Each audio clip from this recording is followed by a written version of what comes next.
Webb then goes on to attack Aron Ranen. Now pay careful attention to the audio in the next clip.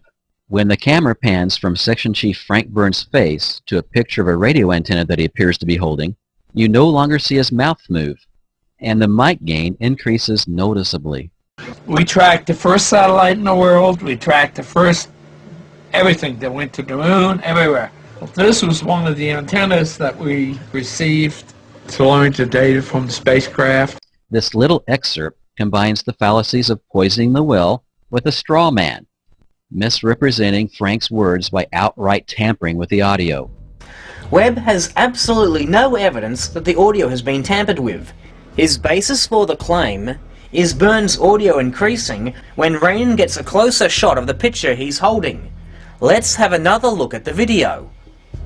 If you look, you can clearly see the camera Ranen is using is handheld. And rather than simply increasing magnification on the camera's zoom lens, Ranen instead squats down closer to Byrne's eye level to get a closer look. Webb claims to be an engineer. Therefore, he of all people should know perfectly well that the mic gain naturally increases when the mic gets closer to the said source of audio.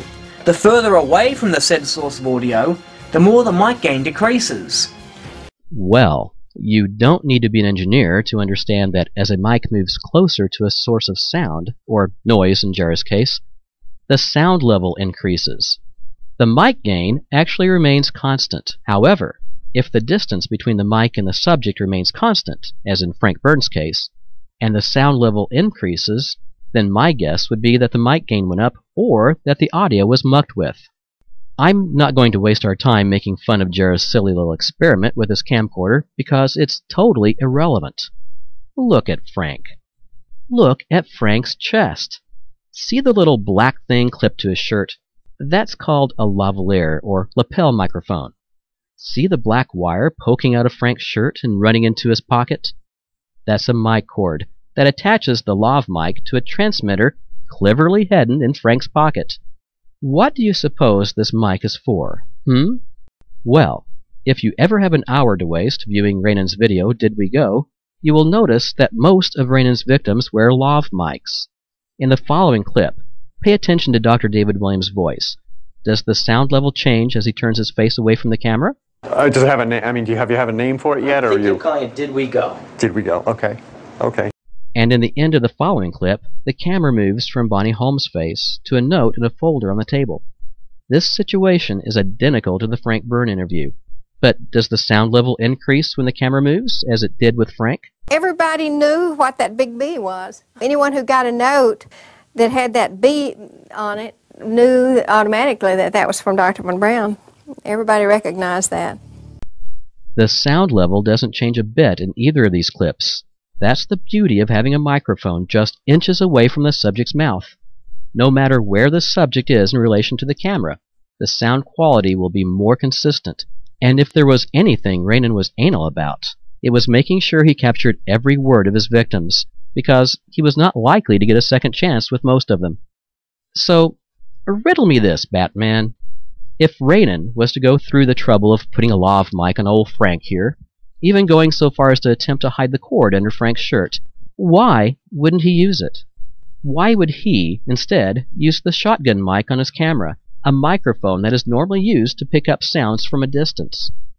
Why would Ranen do that, It doesn't make sense to me. It might to our little conspiracist friend Jarrah White, but any fourth grader of average intelligence should be able to figure out that the audio Ranen picked up came from the lav mic pinned to Frank's chest, and there should have been no change in the sound level as the camera moved. This was one of the antennas that we received to learn the data from the spacecraft. Again, Jarrah attacked an observation I made. Filler material, as Jarrah would call it. Whether Ranen edited Frank's words or not has nothing to do with the 32 claims I addressed in my critique of his Exhibit D series. Apparently, Jarrah considered my comments on Frank as an easy target for a very poor attempt to discredit my videos in general. Sorry, Jarrah. Try again. The thing I find most humorous about this particular argument is that Jarrah claims to be a photo analysis expert. Using his superhuman power of analysis, he can find fine details, anomalies, in the photographs taken on the moon by the Apollo astronauts, which are evidence to him that the missions were fake. Yet, he failed to notice the lav mic pinned to Frank's chest. That's all that warrants my attention from Webb's TETR-A video. As you can see, Webb has resorted to using strawman versions of his opponent's position, i.e. misrepresenting my use of Windley's and Browning's statements about fooling MCC controllers with simulated data and trying to pin the TETR-A argument on me, even though I never used TETR-A in any of my arguments. And he's begun using his own misinterpretation of the most basic fundamentals of filmmaking as some kind of spurious proof that his opponents have taken people out of context. Get help, Phil. Actually, Jarrah is the one who fails to understand it doesn't matter if the MCC controllers could be fooled by simulated data, because the misfin operators, who were upstream in the data path, could not be fooled. I clearly stated that the TETR-A claim was Sibril's, and it's Jarrah White who doesn't understand the most basic fundamentals of filmmaking, like using a lav mic so that sound levels do not change when the camera or the subject moves. But the big question, in my mind, is what exactly does any of this have to do with the 32 claims that I critiqued? Instead of going after the meaty parts of my videos, where I directly address his preposterous claims, he attacks the fluff, claiming that I've misrepresented piddly things he said. Talk about your straw man. Talk about a weak argument. Hopefully, his 7-parter on Jodrell Bank and the Soviets will have some substance to it. It's difficult for me to respond to Jarrah's 4th grade level defense videos without sounding smug and condescending. Give me something better to work with, Jarrah. Ciao, moon hoax conspirators, wherever you are.